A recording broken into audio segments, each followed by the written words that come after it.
Do you feel hurt by politicians in your country? A lot of young people are disillusioned with their governments. Some of them even questioning the entire concept of democracy. And no age group votes as infrequently as ours. But that reluctance disappears as soon as populists step up to the pulpit.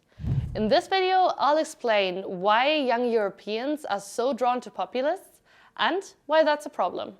Let's start with the basics. What exactly is populism? The definition is hotly debated among political scientists. Populism doesn't correspond to one political ideology. There's both right and left-wing populism. What's certain is that populists rely on rhetorics and charisma and present themselves as harbingers of change. Their speciality, criticizing elites. They claim to speak for the pure people who are supposedly oppressed by a corrupt elite. Beyond that, they often frame minorities such as migrants as a threat. In turn, populists often claim to offer simple solutions to socio-political problems. In Europe, there's both right-wing and left-wing populist parties. All of them tend to criticize the European Union. Right-wing populist parties oppose migration and want to uphold traditional Christian values.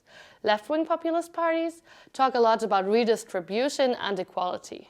But what makes populist parties so appealing to young voters? First, a few things about Germany. Here, the strongest populist party is the far-right AfD.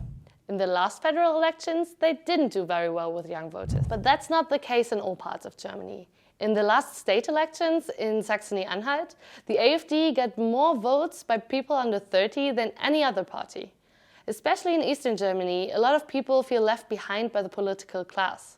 Another interesting tidbit, the AfD makes the best use of social media. On YouTube, Instagram, Facebook, and recently TikTok, the far-right party's online presence is the strongest by a long shot, which also helps them reach young people. What is the case in other countries? I asked some of my colleagues. En France, le parti populiste historique, c'est le Rassemblement national porté par Marine Le Pen. On dit souvent qu'il est le premier parti des jeunes.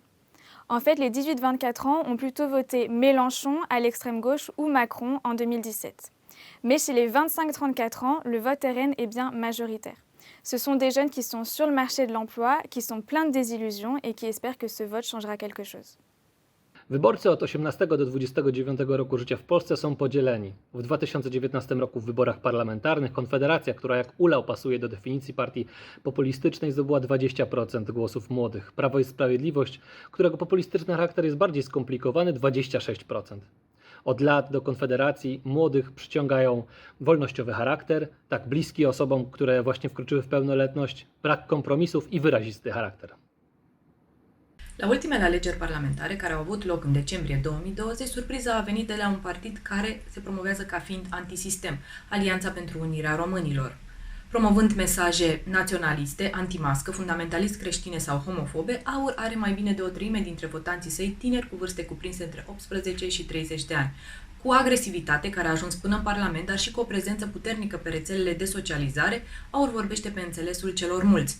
Profitând de neîncrederea în celelalte partide politice și în plină pandemie de COVID, AUR a reușit să adune în bazinul său electoral alegători care nu se simțeau reprezentați de către celelalte partide politice.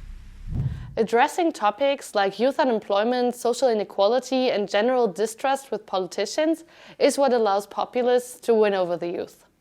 In Germany's 2021 federal election, 1 out of 5 voters was older than 69. Many young people feel that politics are made for the older generation and that nothing really changes. When populists address long-standing issues and fight inequality and corruption, that sounds like a good thing, right? Well, it depends. Studies have shown that if populist governments aren't able to deliver the substantive changes that they promised, support for them among young people stagnates at first and then decreases after a few years.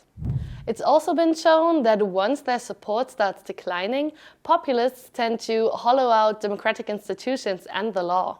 Another problem is that especially right-wing populists not only aim at their political opponents, but also at minorities and other vulnerable members of society.